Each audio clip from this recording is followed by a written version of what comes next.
today's Parsha, this week's Parsha, by Vayechi, Yaakov blesses his sons.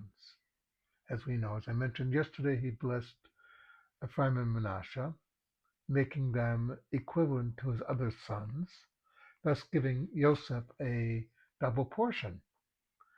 He then was upset with Reuben, who, as I mentioned, let his emotions carried him away, even though he meant well.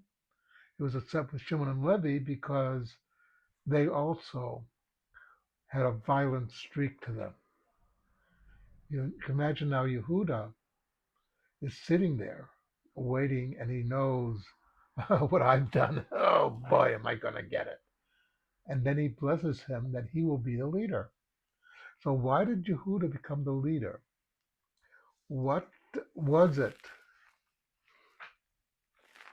that made Yehuda the leader? That you might say, what was his one attribute? And the thing is, if you go back and you remember the story of Tamar, and the key to that story is that when confronted with the evidence that he had said that Tamar was a harlot and should be killed, and she said, well, the father of my child owns this cane, owns this walking stick. And it turned out to be Yehuda's. And now we have to understand that that incident where she said, basically, let me speak to you in private. So when he spoke to her in private, that's when she confronted him. So in other words, he did not have to admit to what he had done. He could have lied. He could have gotten out of it. But instead, he took full responsibility for his actions.